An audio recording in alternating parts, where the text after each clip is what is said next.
He was a tired janitor, hurrying home on New Year's Eve, when a sound stopped him. Soft breathing from behind the dumpster. Under torn blankets, 3 little boys slept huddled together, triplets, no older than 6. Around each neck dangled a small, tarnished locket. He meant to call the police. He never guessed those lockets held the one truth that would upend everything he believed about his life. Hello, my beautiful family. If you're listening to this story, please do me a favor and subscribe to my channel. It only takes a second, but means the world to me. Also comment where you're watching from below. Now, relax, grab your coffee, and enjoy this beautiful story. Callum Hart had learned to exist in the margins, moving through the world like breath through lungs, necessary but unnoticed. He swept floors in buildings where executives made decisions worth millions, emptied trash bins overflowing with the remnants of lives more important than his, scrubbed away footprints left by people who would never remember his face. His uniform faded blue, his hands were calloused, and his presence barely registered in the peripheral vision of strangers rushing past. Yet something about the way he carried himself, shoulders squared despite exhaustion, eyes forward despite invisibility, suggested he hadn't always been this way. That somewhere in the fog of his past lived a version of himself he could no longer access. The accident had stolen more than time. 7 years ago, Callum woke in a hospital bed with monitors beeping around him like accusatory questions, tubes snaking into his arms, and a doctor explaining with clinical detachment that traumatic brain injuries sometimes erased chunks of memory. The months leading up to the crash were gone. Swallowed by darkness, his mind refused to illuminate. He remembered fragments, flashes of a woman's laugh, the smell of jasmine, paperwork spread across a table, shouting that made his chest tighten even now. But these images arrived without context, without coordinates, like puzzle pieces from a box someone had deliberately emptied. His doctors called it selective amnesia. Callum called it living with ghosts he couldn't name. But dwelling on what he'd lost was a luxury he couldn't afford. Because 5 years ago, life handed him something that demanded every ounce of focus he had left. Eli arrived not through biology, but through fate, a foster placement that became permanent when no one else stepped forward. When the system was ready to move the boy to another temporary home. When Callum looked into those wide, hopeful eyes and felt something click into place inside his broken memory. Eli was 6 now, small for his age but enormous in spirit. The kind of child who asked cashiers if they were having a good day, who shared his lunch with kids who forgot theirs, who believed the world was fundamentally good because no one had taught him otherwise. Yet, raising him alone meant double shifts, meant choosing between heat and groceries some months, meant falling asleep during cartoons and waking with a crick in his neck. But Callum wouldn't trade a single exhausted moment. On New Year's Eve, as the city prepared to celebrate another rotation around the sun, Callum clocked out of the downtown transit building with shoulders that ached and eyelids that felt weighted. His supervisor had offered holiday pay for an extra shift, but Callum had declined. Some things mattered more than money, and tonight that thing was sitting on their threadbare couch, waiting for his father to come home so they could watch cheap fireworks through frost-kissed windows. The shortcut through the alley between the abandoned supermarket and the boarded-up thrift store was routine, a path he'd walked hundreds of times. Concrete cracked in familiar patterns beneath boots. He'd resoled twice because new ones weren't in the budget. But tonight, the alley felt different. The air carried a metallic edge that had nothing to do with the drizzle, turning pavement glossy, and the silence pressed against his ears in a way that made his steps slow, made his breath catch, made every instinct scream that something was wrong. He stopped walking and really listened past the hum of dying neon and the distant murmur of traffic. There, beneath the city's ambient noise, came a sound so fragile it barely qualified as sound at all. A trembling inhale followed by a shaky exhale, small and weak and unmistakably human.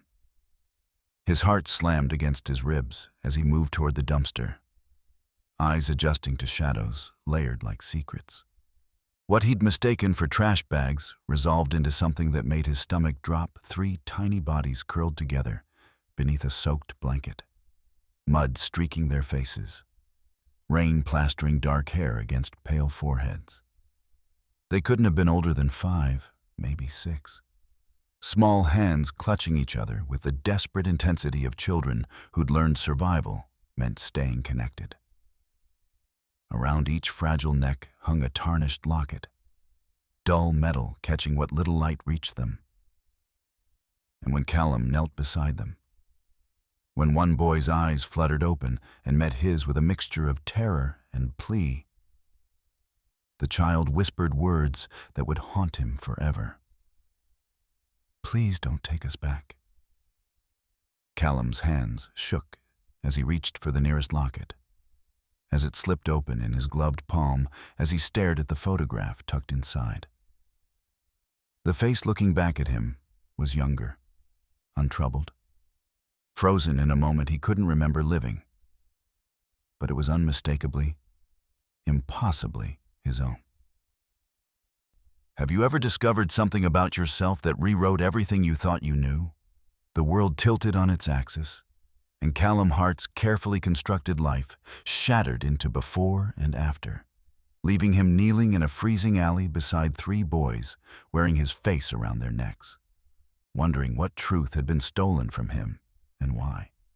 The photograph inside the locket burned into Callum's vision even after he closed it, his fingerprints smudging the tarnished metal as questions exploded through his mind faster than he could process them.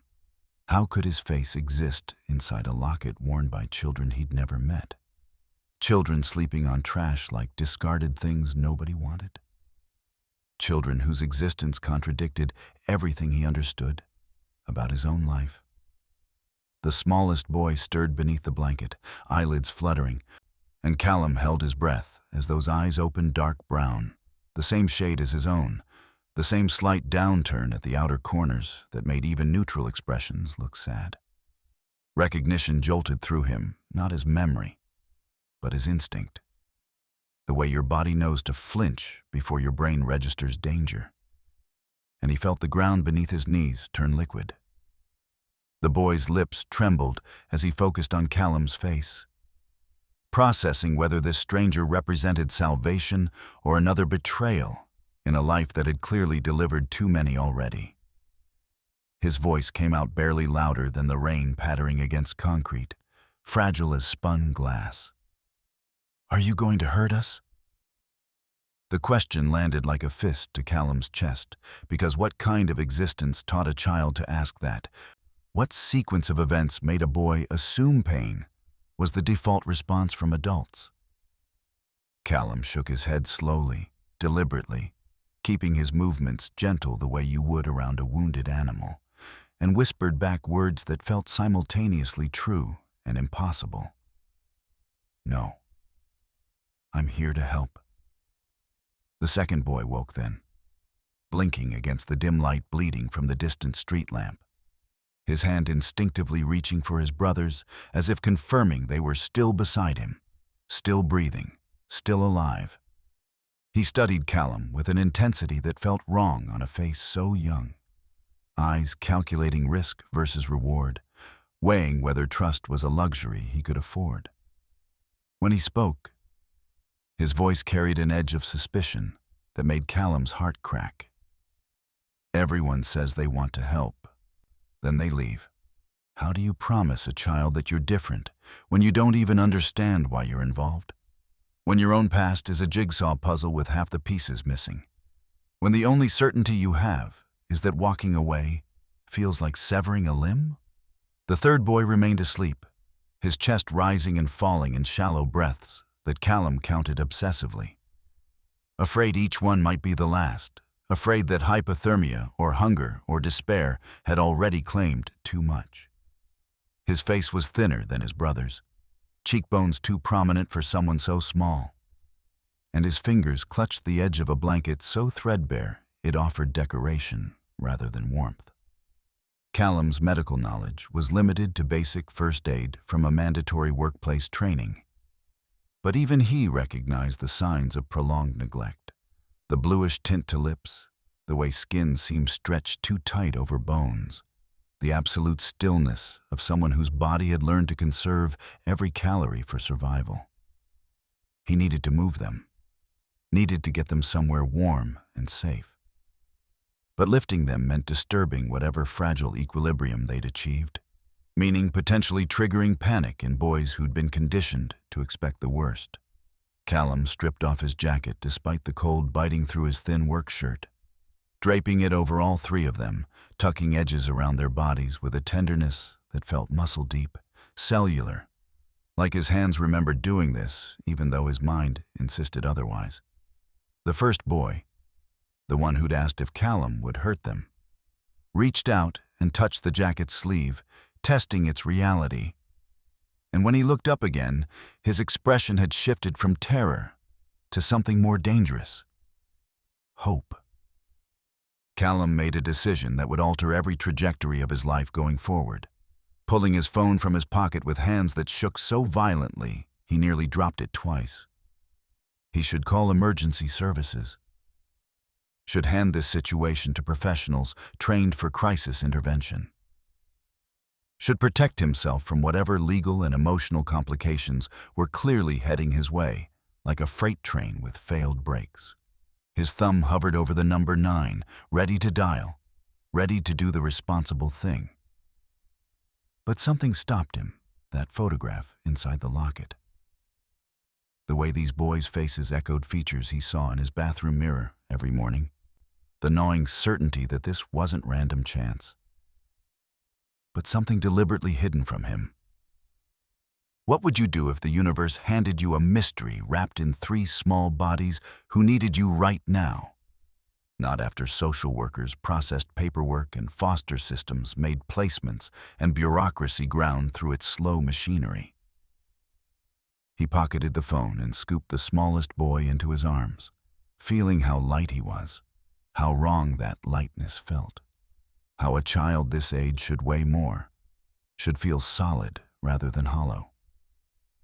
The boy's head lolled against Callum's shoulder, and even unconscious, he seemed to curl into the warmth. Seeking comfort his body had been denied too long. The other 2 scrambled to their feet, swaying slightly, holding each other upright, and when Callum extended his free hand, they took it without hesitation, without questions. 3 boys and 1 man, connected by touch and mystery, walking out of that alley toward a future none of them could predict, but all of them desperately needed. The walk to Callum's apartment stretched across 4 blocks that felt like crossing continents. Each step weighted with the knowledge that he was breaking protocol, possibly breaking laws, definitely breaking the careful boundaries he'd built around his simple life. The 2 conscious boys pressed against his sides, their small hands gripping his shirt with intensity that suggested they'd learned to hold tight because letting go meant being lost.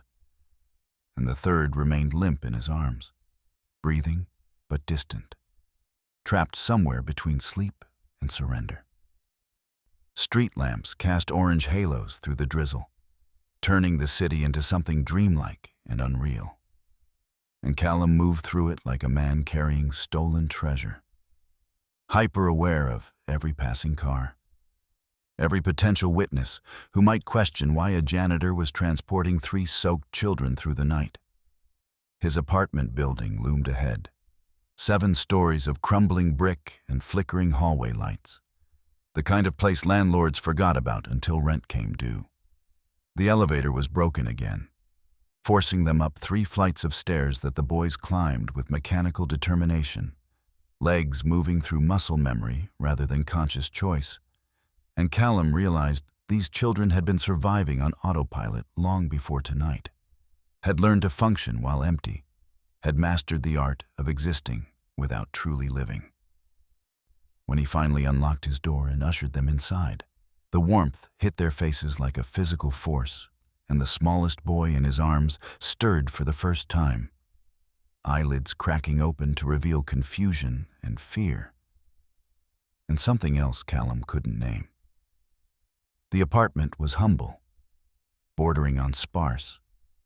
A cramped living room with furniture rescued from curbs, a kitchenette where cabinet doors hung slightly crooked, 2 bedrooms barely large enough for beds, everything clean but worn in ways that spoke of careful maintenance stretched across insufficient resources. Eli was asleep on the couch where Callum had left him, curled beneath a blanket decorated with fading superheroes. One small hand tucked under his cheek, in that vulnerable way sleeping children arrange themselves. Callum set the smallest triplet down gently on the armchair, watching as the boy's brothers immediately flanked him, forming a protective triangle that clearly represented their default configuration. And he felt a surge of rage at whoever had taught them they needed to guard each other this way.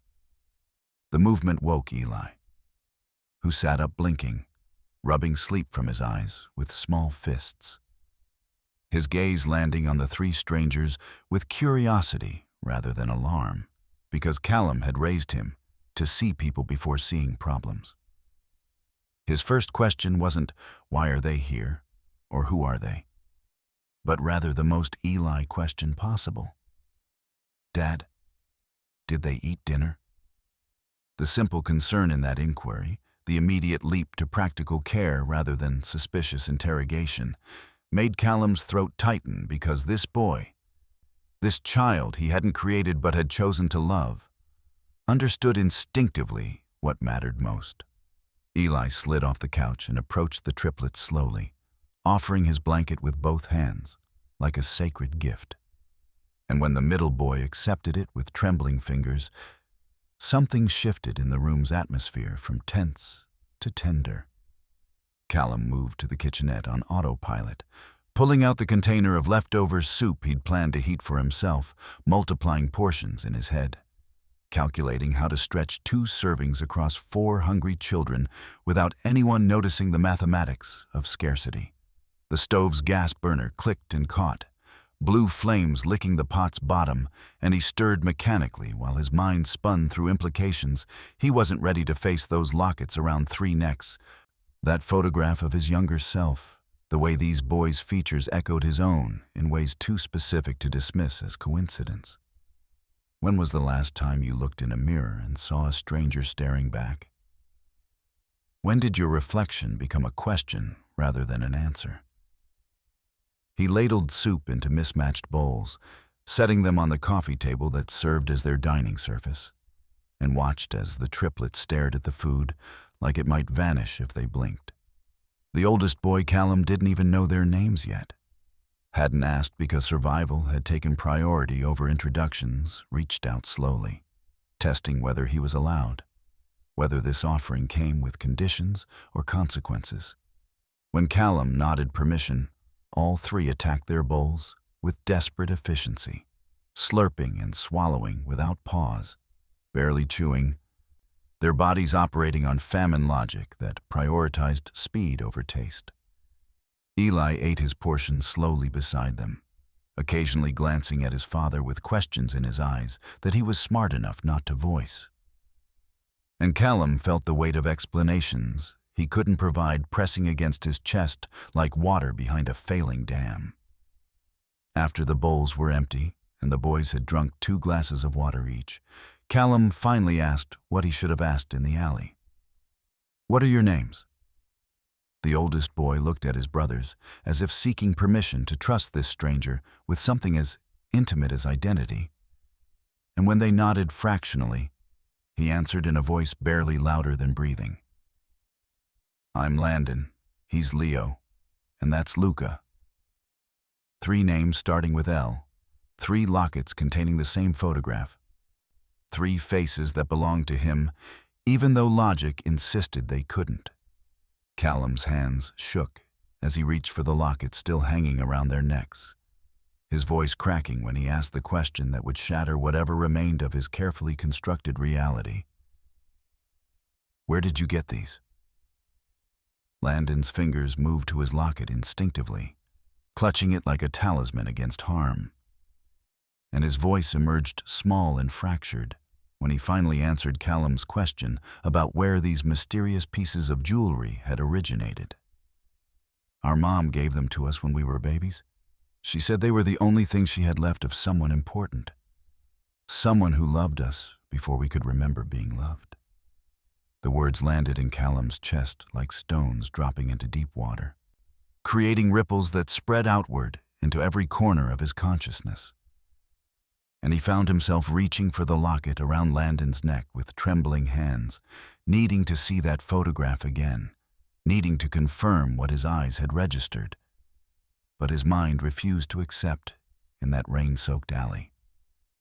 The locket opened with a soft click that sounded impossibly loud in the quiet apartment, revealing the same face Callum had seen before, his own younger self staring back at him from inside this tiny metal frame. Frozen in a moment he had absolutely no memory of experiencing. Captured in a photograph that suggested intimacy and permanence and promises he couldn't recall making. Leo and Luca leaned forward, their small faces tilted upward to watch Callum's reaction. And he realized they were studying him with an intensity that felt like recognition.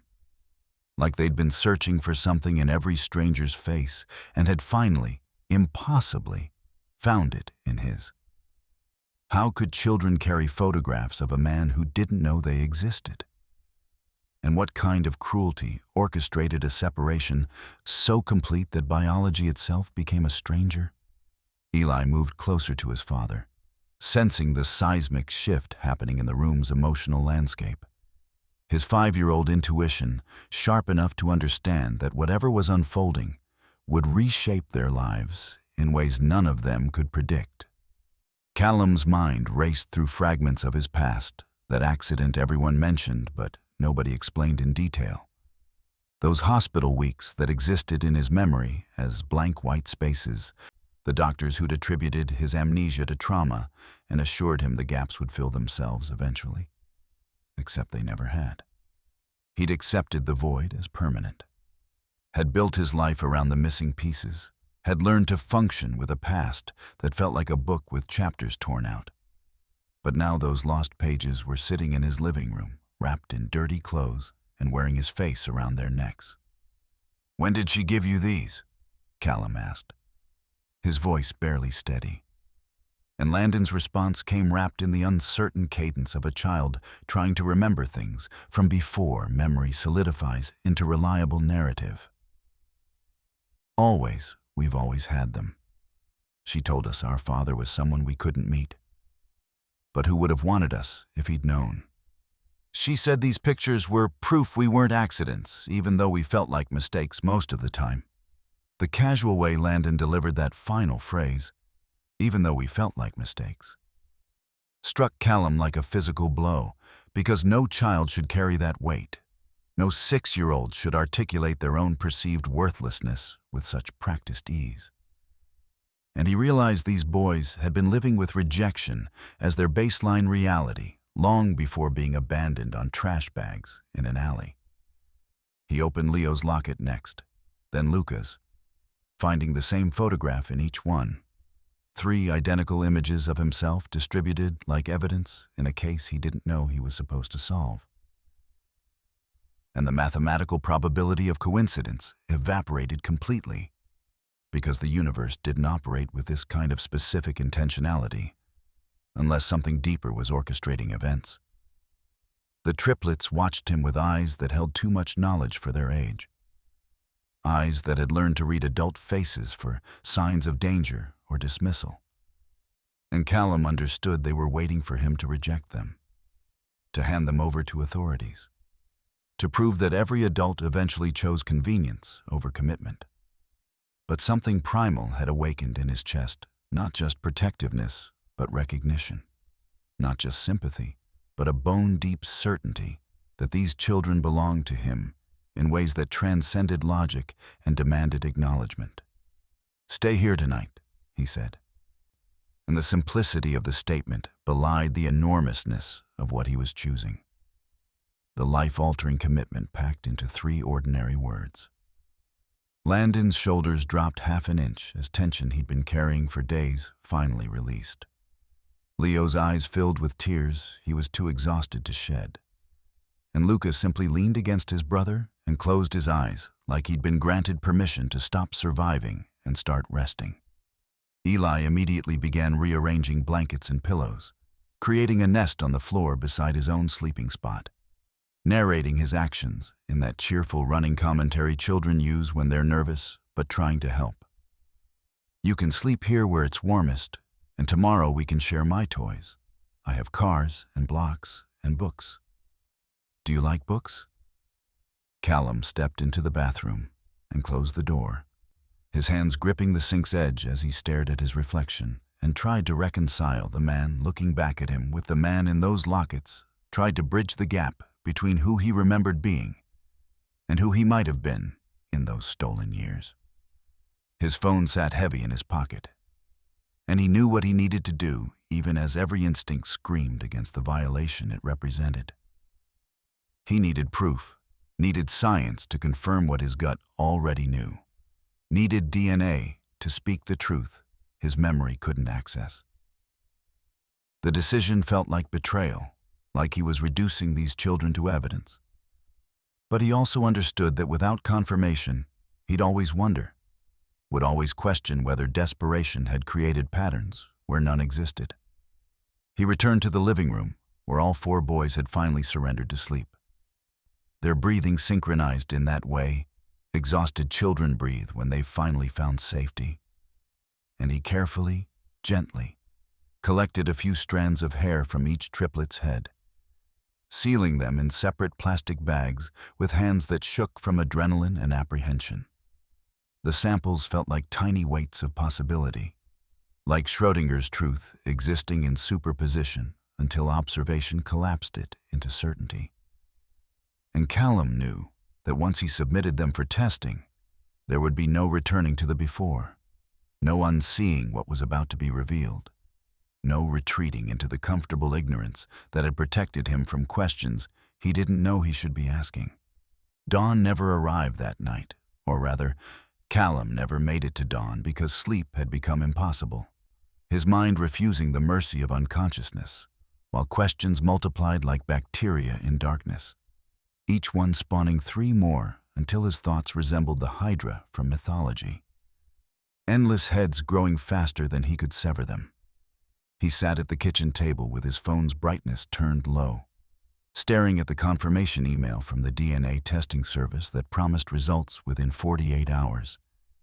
And those 2 days stretched before him like a prison sentence where every minute would be saturated with doubt and speculation and the terrible weight of almost knowing. The apartment was silent except for the soft breathing of 4 sleeping children. And that sound, the rhythm of lungs filling and emptying, of life persisting despite circumstances designed to extinguish it, became the only thing tethering him to sanity as his mind spiraled backward into the void where his memories should have lived.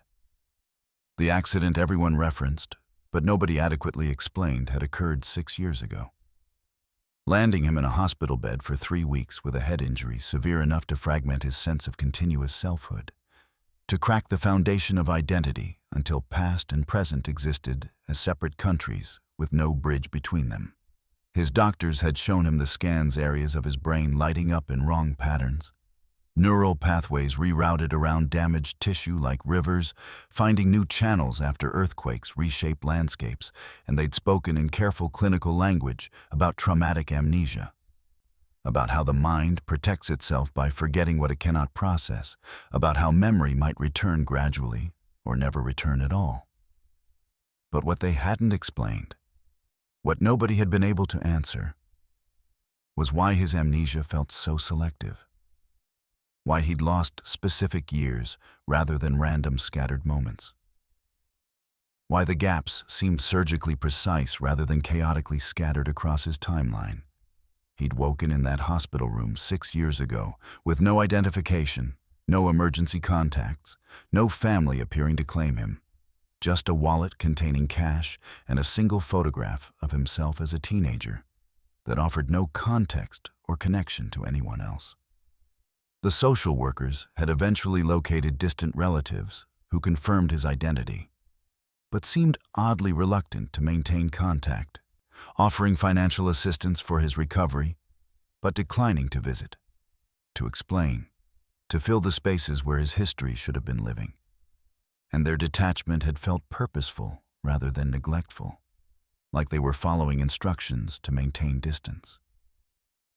He'd accepted their avoidance as evidence of family dysfunction or personal failure, had assumed he must have been estranged from them for good reasons, had built his life forward because backward offered only locked doors and missing keys. But now, those locked doors were rattling on their hinges, and something on the other side wanted out. The woman who'd abandoned the triplets had said they were given lockets containing his photograph, which meant someone had known about his connection to these children, had possessed images of him from before the accident, had made deliberate choices about what information to preserve and what to destroy. What kind of person erases a father from his children's lives so completely that even his own memory can't resurrect the relationship?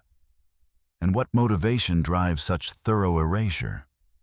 Callum's hands trembled as he opened his phone's browser and typed variations of his own name combined with words like accident and 6 years ago and hospital, searching for news articles or police reports that might contain details others had withheld. But the results offered nothing except generic matches to different people sharing his relatively common name. No smoking gun, no revelation. Just the frustrating silence of a past that had been professionally scrubbed from public record. He clicked through page after page of search results until his eyes burned and the screen's glow tattooed itself onto his retinas. And somewhere during that fruitless excavation, he realized his searching wasn't really about finding external evidence, but about proving to himself that the gaps in his memory weren't his fault, weren't evidence of weakness or inadequacy, weren't proof that he'd failed some fundamental test of personhood. The triplets stirred in their makeshift bed, and Callum watched as Landon's arm automatically draped across his brother's in sleep. As Leo shifted closer to Luca's warmth, as they maintained their protective triangle even when unconscious. And he understood these children had spent their entire lives compensating for an absence they didn't understand, filling a father-shaped hole with their own small bodies pressed together for comfort. His own son, Eli, slept apart from the triplets, but facing them, one hand stretched across the gap as if trying to bridge the distance between his known family and this sudden expansion of it. And Callum felt his heart fracture watching this child, this boy he'd raised alone for 5 years, who'd never known anything except the two of them against the world already making room in his life for brothers he'd met hours ago. How did children possess this infinite capacity for acceptance while adults calcified around their certainties? And when exactly did people learn to protect themselves by closing doors instead of opening them? Eli had asked only one question when the triplets arrived: did they eat dinner, skipping entirely over suspicion or territorial defensiveness, operating from an ethical framework that prioritized care over caution. And Callum wondered if his own vanished years had contained moments when he'd been that instinctively generous, that immediately kind, before trauma taught him to hesitate. The sun finally breached the horizon, pale winter light creeping across the floor in slow increments. And Callum stood to make coffee with movements that felt mechanical, his body going through routines while his consciousness remained trapped in the space between knowing and not knowing, between the life he'd built and the life that had apparently been stolen from him. The coffee maker gurgled and hissed, filling the kitchen with bitter warmth, and he wrapped both hands around the mug like it was an anchor, preventing him from floating away entirely into speculation and paranoia. 48 hours until the DNA results arrived. 48 hours of existing in superposition where those boys were simultaneously his sons and strangers, where his past was both tragedy and conspiracy, where every assumption about his identity hovered on the edge of complete reconstruction. But even without scientific confirmation, Callum's body already knew what his mind refused to accept, knew it in the way his chest tightened when Lucas smiled, in the way his hands had instinctively known how to arrange the boys for sleep, in the way rage had flooded him at the thought of anyone harming them, in the recognition that had sparked the moment he'd seen his own eyes reflected in 3 small faces. Biology spoke a language older than memory, deeper than consciousness, and it was screaming at him across the kitchen that those children sleeping in his living room carried his DNA. His features, his mannerisms, unconsciously replicated in their gestures and expressions.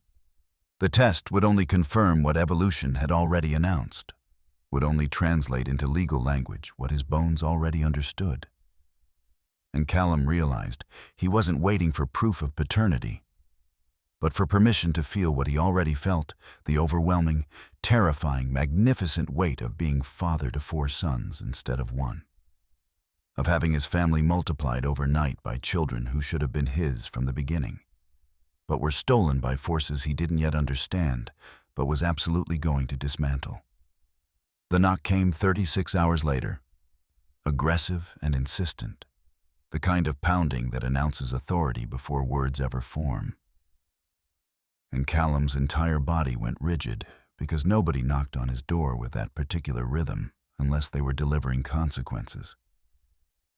He'd spent a day and a half in a suspended state of hypervigilance, jumping at every sound in the hallway, checking the peephole compulsively, keeping the boys inside and the curtains drawn while they played quietly with Eli's toys, and asked no questions about why they couldn't go outside. Their compliance revealing how accustomed they were to hiding, to making themselves small, to understanding that visibility sometimes equaled danger. The DNA results had arrived that morning in a cold digital email with clinical language that translated to earth-shattering revelation. Probability of paternity, 99.981%. Margin of error, negligible. Biological connection confirmed across all 3 subjects. And Callum had read those words 17 times, trying to process the impossibility that he'd created 3 human beings he had absolutely no memory of creating. That somewhere in his stolen years, he'd been a father before he knew fatherhood. That his body had participated in miracles his mind couldn't access. Now someone was demanding entry with the kind of knock that suggested they'd use force if patience ran out. And Callum moved to the door with his heart hammering against his ribs, every instinct screaming that whoever stood on the other side represented a threat to the fragile sanctuary he'd constructed around these children. The peephole revealed a woman in professional clothing holding a manila folder, her expression carved from bureaucratic stone. And behind her stood another figure partially obscured but distinctly female.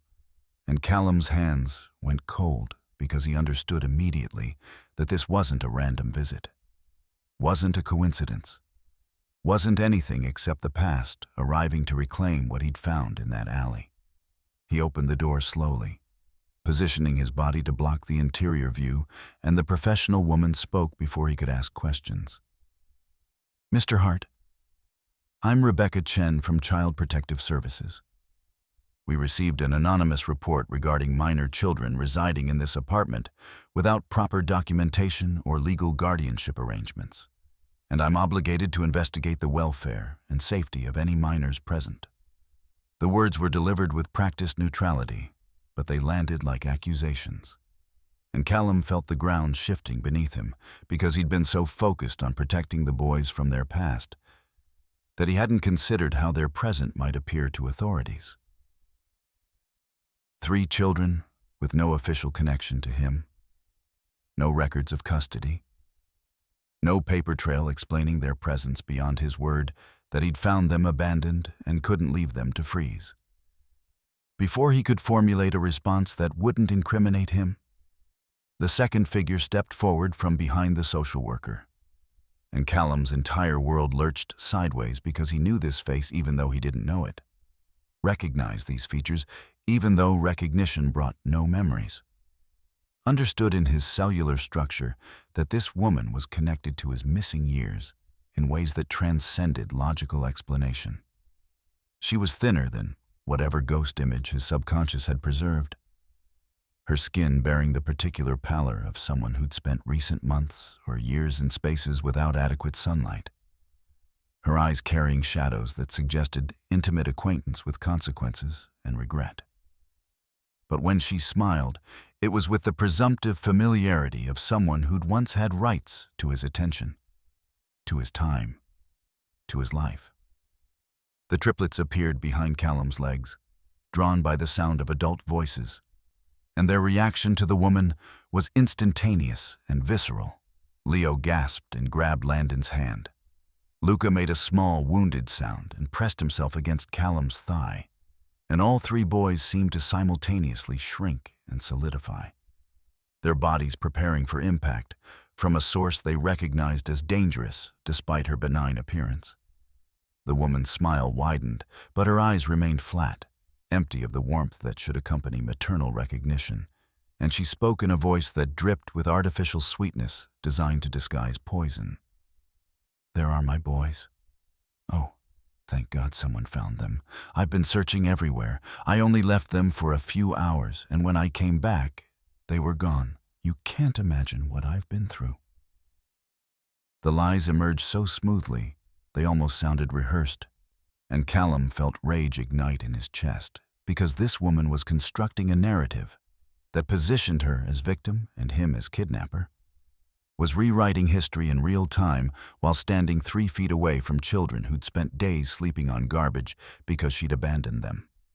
Rebecca Chen's eyes moved between Callum and the woman and the terrified children, her professional training clearly insufficient for processing the complex dynamics manifesting in this doorway. And she asked the question that would determine everything. "Sir, what is your relationship to these children?" The inquiry hung in the air like a blade suspended by thread. And Callum understood that his answer would either protect the boys or deliver them back into the arms of someone who'd proven herself categorically unfit. That bureaucracy would default to biological mother over random janitor, unless he could produce evidence powerful enough to override institutional bias toward maternal custody. His phone felt heavy in his pocket, containing the DNA results that would shatter every assumption this social worker was operating under.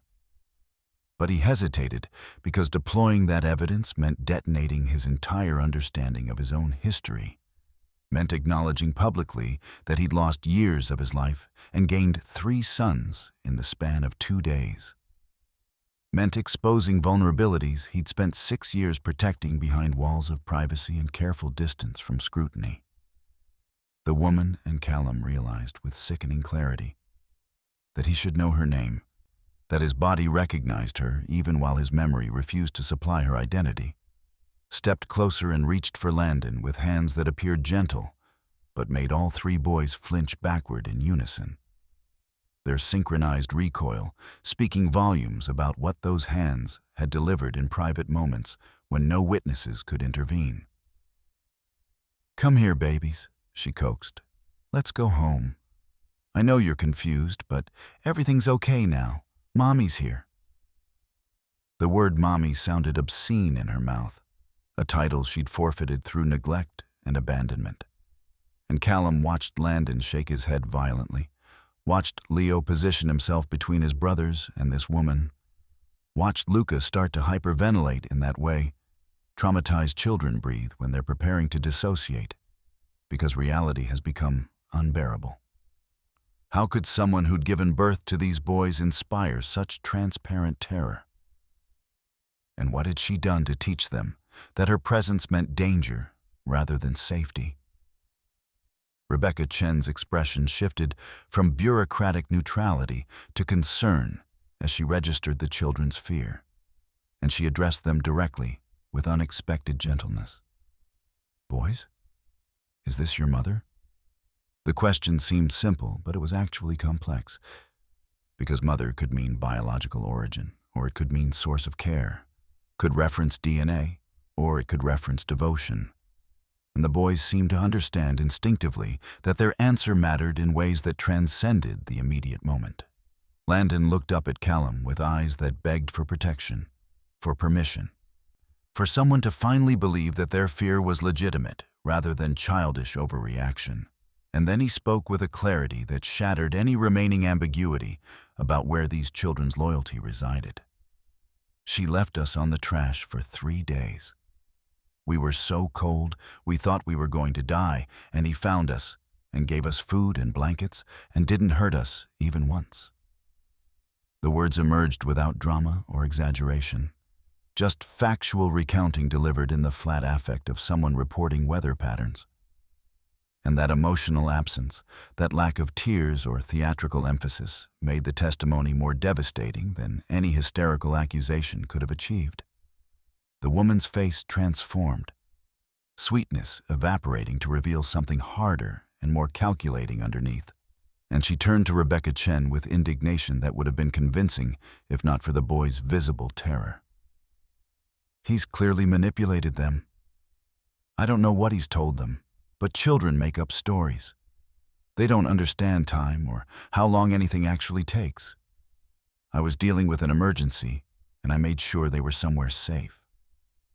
Her pivoting from maternal concern to defensive justification happened too quickly, revealing someone practiced in manufacturing explanations for inexcusable behavior.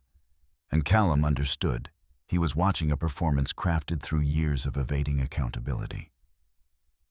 He pulled his phone from his pocket with hands that had stopped trembling because rage had burned through fear, opened the email containing the DNA results, and held the screen toward Rebecca Chen with quiet intensity. "I have proof of my biological connection to these children, and I have 3 witnesses who can testify about the conditions I found them in. So before you make any decisions about their welfare, I suggest you read this very carefully." Rebecca Chen's fingers trembled as she scrolled through the DNA results on Callum's phone, her professional composure fracturing with each line of clinical data that translated to institutional failure, to a child welfare system that had somehow allowed 3 boys to fall through cracks wide enough to swallow entire lives. And when she looked up, her eyes carried the particular horror of someone realizing they're standing in the center of a conspiracy they don't yet understand, but can already feel wrapping around their throat. The woman, whose name Callum still couldn't retrieve from his damaged memory, but whose presence triggered cellular recognition like muscle memory of trauma, watched the social worker's expression shift and immediately began constructing her next defense, her mind visibly cycling through explanations and justifications and pivots, searching for the narrative thread that would recast her as victim rather than perpetrator. But Rebecca Chen cut through the performance with surgical precision. "Ma'am, you need to explain right now why these children's biological father had no knowledge of their existence. Why they were found abandoned in conditions that constitute criminal neglect, and why you're standing in this hallway claiming maternal rights when every indicator suggests you forfeited those rights the moment you walked away from 3 vulnerable minors in a metropolitan alley during winter." The words landed like indictments, each one stripping away another layer of the woman's carefully maintained facade. And Callum watched her face cycle through micro-expressions. Panic, rage, calculation, desperation, before settling on the mask of wounded dignity that manipulators deploy when their preferred tactics have stopped working and they need to pivot to martyrdom as last resort strategy.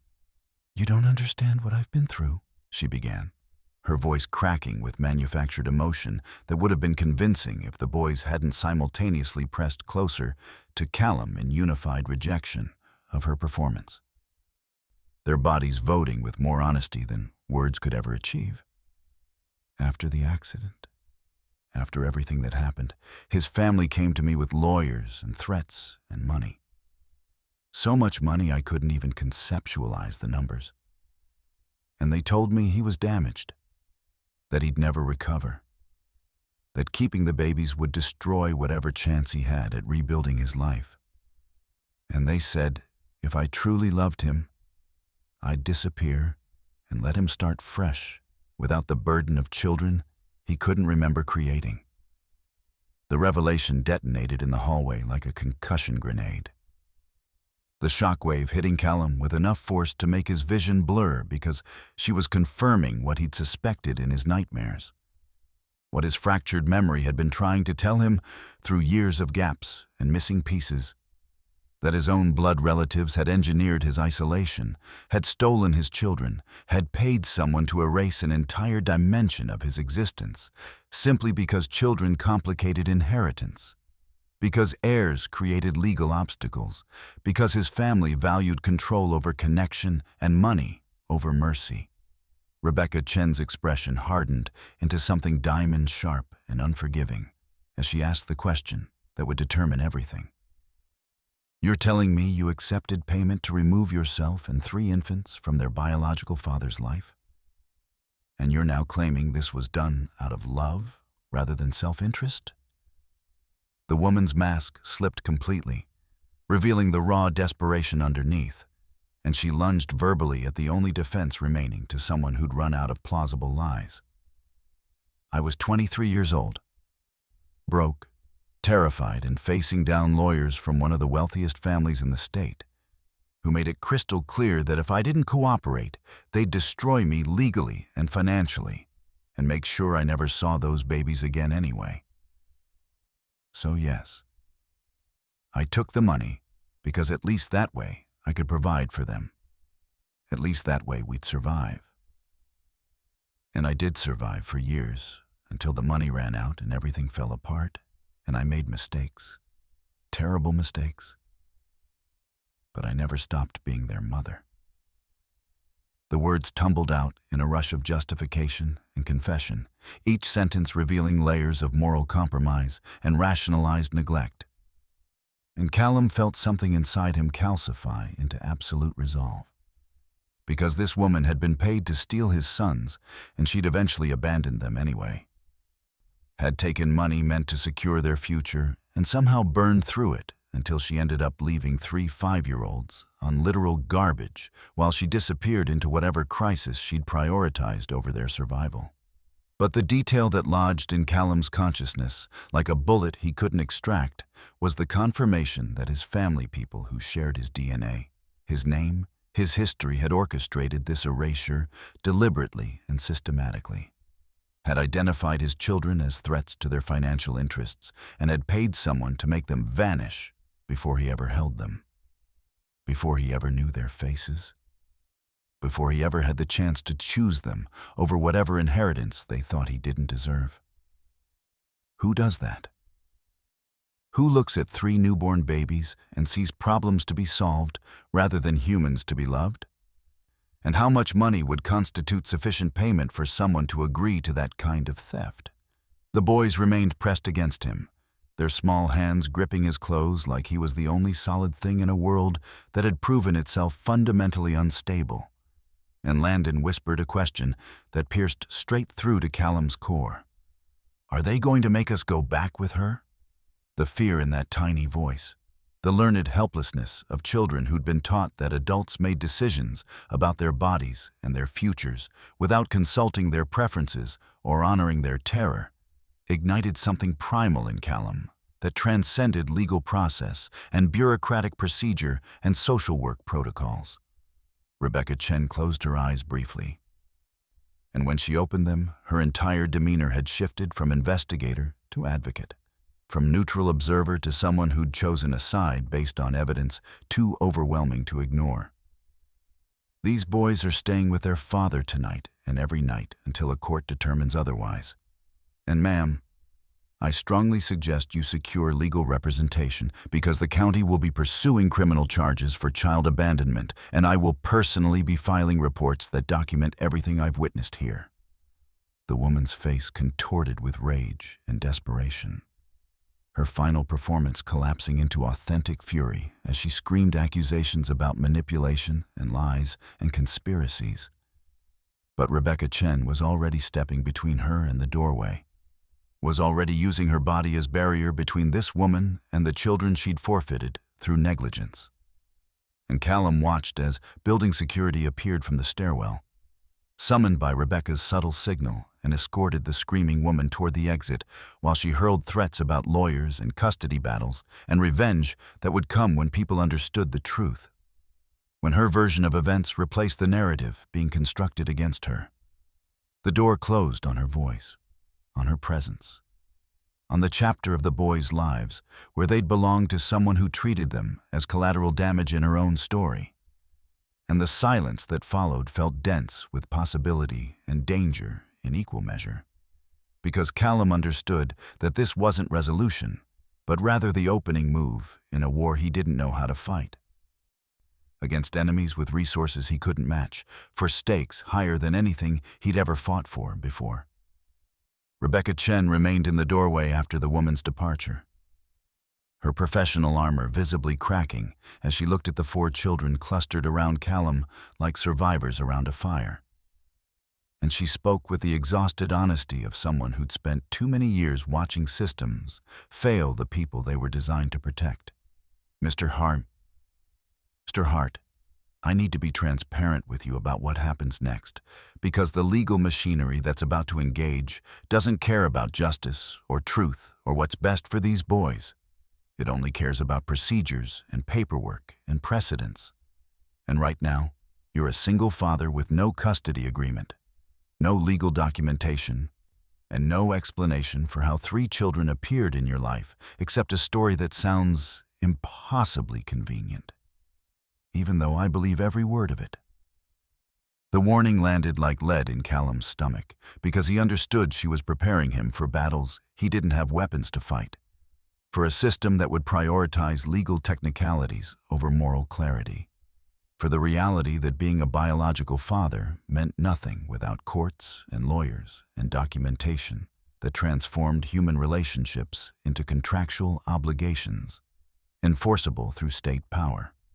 She pulled a business card from her folder and pressed it into his hand with intensity that suggested this wasn't standard protocol, but rather personal investment in an outcome she couldn't guarantee. This is my direct number. Call me if anything changes. If anyone contacts you, if that woman returns, if you need resources or referrals, or just someone who understands that sometimes the right thing and the legal thing exist in completely different universes. And for what it's worth, I'm going to document everything I witnessed here, in language that makes it impossible for anyone to argue these boys weren't found in criminal neglect or that you weren't acting in their immediate best interest. The boys watched this exchange with the hyper-vigilance of children who'd learned to read adult body language for signs of approaching danger. And Leo tugged on Callum's sleeve with a question that revealed how little security they'd ever experienced in their short lives. Does this mean we can stay? Or do we have to sleep on the trash again? The innocence of that inquiry, the casual acceptance that sleeping on garbage might be their default state rather than an aberration, made Rebecca Chen's eyes shine with unshed tears. And she knelt to address the boys directly with a gentleness that suggested she hadn't completely surrendered her capacity for empathy despite years in a profession designed to calcify hearts against constant exposure to suffering. "You're staying right here with your dad," she told them. And the word "dad," coming from an official source, seemed to legitimize what had felt like desperate hope, seemed to transform Callum from random adult who'd found them into someone with recognized authority over their safety and future. And all 3 boys exhaled simultaneously, as though they'd been holding their breath since the moment that woman appeared in the doorway. Rebecca stood and addressed Callum with quiet urgency. "Get a lawyer immediately, not tomorrow or next week, but today. Someone who specializes in family law and has experience fighting ugly custody battles. Because that woman is going to come back with legal representation and a narrative about temporary hardship and maternal rights. And you need someone who can counter with evidence of abandonment and your biological claim and the boy's clear preference, which family courts actually do consider once children can articulate their wishes. After she left, the apartment felt simultaneously larger and smaller, just expanded by the space her authority had created around their right to exist together, but compressed by the weight of threats she'd outlined. And Callum looked at his 4 sons, because Eli was as much his as the triplets now, bound by choice rather than biology, but equally permanent in the architecture of whatever family they were constructing, and felt the full magnitude of responsibility settling across his shoulders like a physical burden. He'd been surviving for 6 years on the margins of society, invisible by design, avoiding scrutiny and complexity, and anything that might draw attention to his fractured memory and uncertain history. But now, he was standing at the center of a conflict that would require visibility, advocacy, documentation of everything he couldn't remember, and evidence for claims he barely understood himself. The triplets remained clustered together on the couch, their bodies forming a defensive triangle that spoke to years of having only each other as reliable protection. And Callum recognized that earning their trust would require more than providing food and shelter. It would require proof that adults could keep promises, that safety wasn't temporary, that attachment wouldn't be punished with abandonment when circumstances shifted or patience ran out. Eli, with the emotional intelligence of children raised by attentive single parents who'd taught them that feelings mattered and communication solved problems, approached his new brothers and asked the question Callum had been too afraid to pose. What was it like before, when you were with her? The triplets exchanged glances, weighted with shared history and unspoken agreements about which truths could be revealed and which needed to remain protected behind silence. And finally, Landon spoke with the careful precision of someone who'd learned that honesty sometimes triggered punishment. She was nice sometimes, when she had money or when people were watching. But mostly she was just gone, and we learned to be quiet and not ask for things, and to take care of each other, because nobody else was going to. The matter-of-fact delivery of that devastating summary hit Callum like a physical blow, because it confirmed these children had been raising themselves, had been functioning as their own parents, had been surviving in conditions that would have broken adults twice their age, and they'd done it with enough success that they'd stayed alive until the night he found them curled together behind a dumpster, like discarded belongings someone had meant to retrieve but ultimately forgotten. He pulled out his phone and began searching for family law attorneys, scrolling through websites that promised aggressive representation and favorable outcomes. And each profile photo of lawyers in expensive suits standing in front of law libraries made him more aware of how outmatched he was, how little he had to offer, except biological connection and moral certainty in 3 boys who deserved better than anything they'd received so far. Could love actually compete against wealth and legal machinery and families who'd already proven they'd pay any price to erase inconvenient heirs? And what happened to children when custody battles dragged through courts for months or years, while they waited in limbo for adults to finish fighting over ownership of their futures?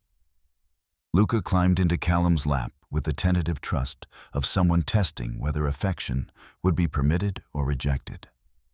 And when Callum wrapped his arms around that small body, he felt the boy relax by increments, felt muscles unclenching that had probably been tight since birth, felt the profound relief of a child who'd finally found someone strong enough to carry weight they'd been shouldering alone.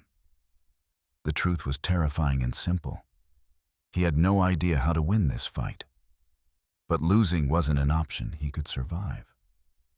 The lawyer's office existed in a different economic universe than any space Callum had ever inhabited. All polished marble and floor-to-ceiling windows that transformed the city below into a kingdom these people believed they ruled through contracts and litigation and the systematic application of legal precedent against human chaos. And the receptionist's expression when Callum walked through those glass doors with 4 children in tow communicated everything she thought about people who arrived without appointments, without proper attire, without the markers of wealth that typically granted access to attorneys who billed by the quarter hour. He'd chosen Patricia Mendoza from 17 frantic internet searches because her website featured testimonials from parents who'd fought impossible custody cases against opponents with superior resources, and because her bio mentioned growing up in foster care herself, which Callum hoped meant she understood viscerally what happened to children when systems prioritized procedure over protection. But standing in this cathedral of corporate success, he felt his hope curdling into certainty that he couldn't afford whatever hourly rate justified marble floors and original artwork and receptionists who looked at janitors like they'd tracked dirt across sacred ground. The receptionist informed him with practiced condescension that Ms. Mendoza didn't accept walk-ins and her calendar was booked solid for the next 6 weeks.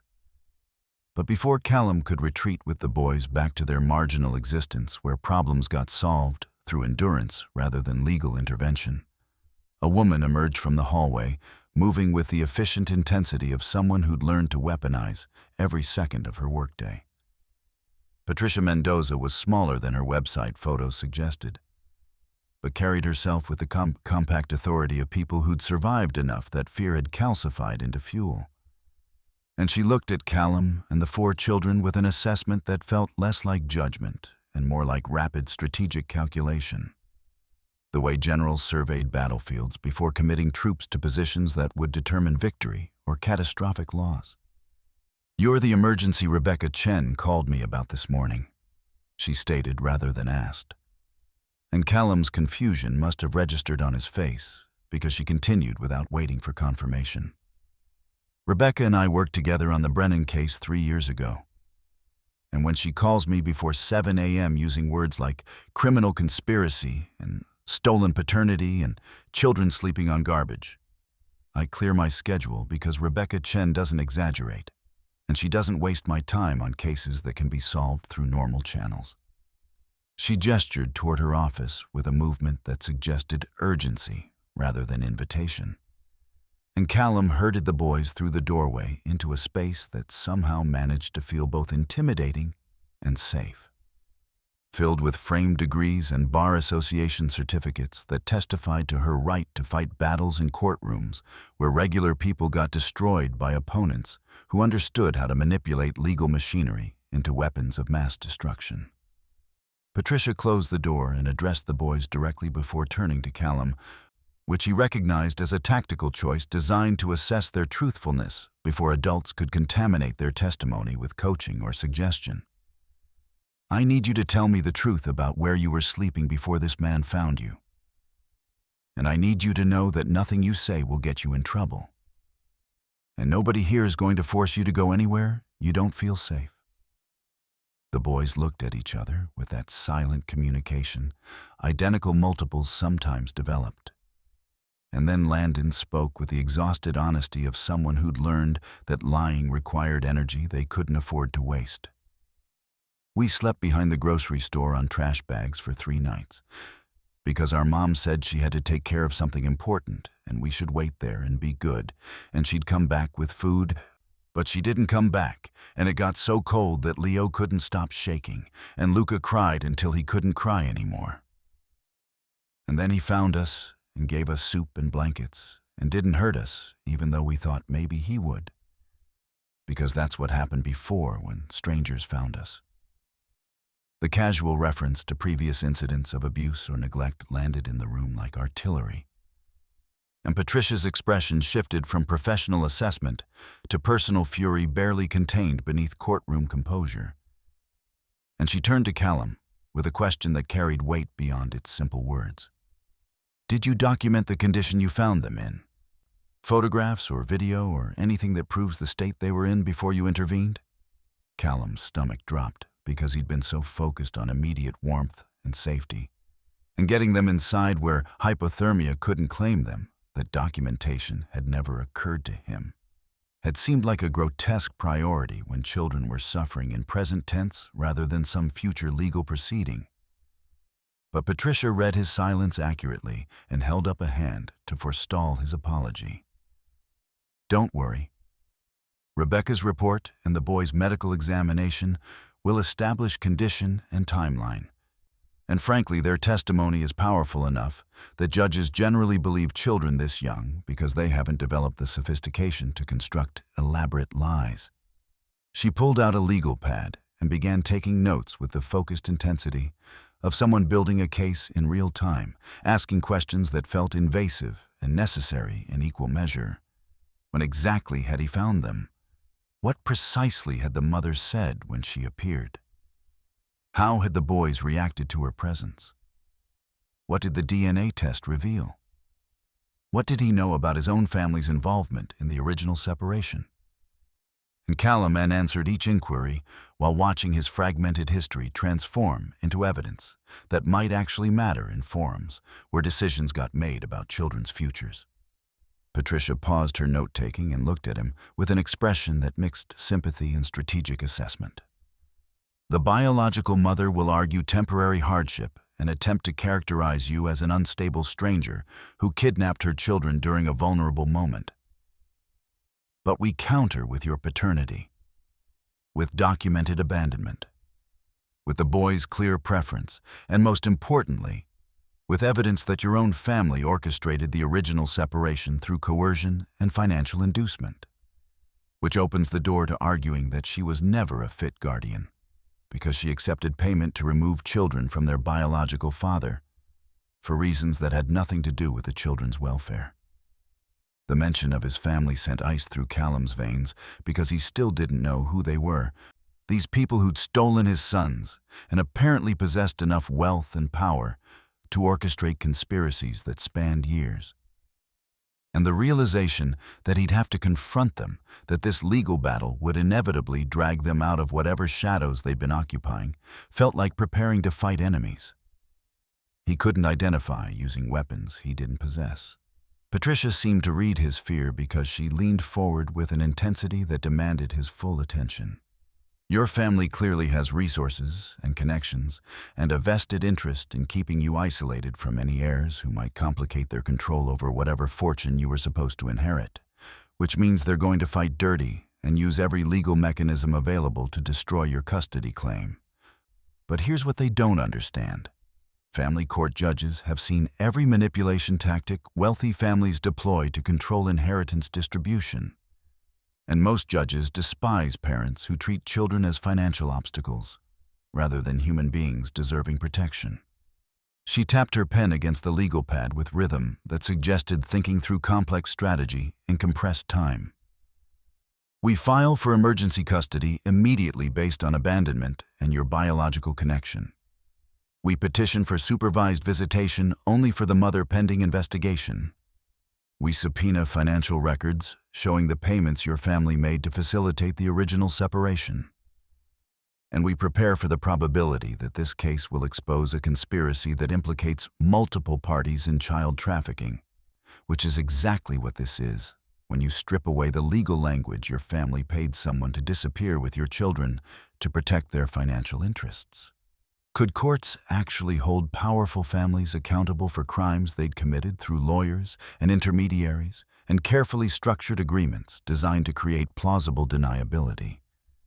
And what happened to janitors who challenged people with the resources to make problems disappear through mechanisms regular people couldn't access or understand? The boys had fallen asleep on Patricia's office couch during the consultation, their bodies finally releasing the tension they'd been carrying since that woman appeared in Callum's doorway. And watching them sleep with Eli curled protectively around his new brothers created an image that felt like both promise and threat. The family he'd never known he'd lost, now dependent on his ability to protect them from forces he barely comprehended. Patricia followed his gaze and spoke with quiet conviction that felt like an oath rather than reassurance. I've spent 20 years fighting custody cases for parents who couldn't afford to lose. And I've learned that the side with more money doesn't always win, because judges aren't stupid and children's preferences matter, and documentation of neglect is nearly impossible to overcome with expensive legal arguments. So yes, this will be brutal and expensive and possibly dangerous. But you have something they don't. You have the truth. You have those boys' trust. And you have me. If you enjoyed this video, please subscribe to my channel and drop a comment below of the part you enjoyed most.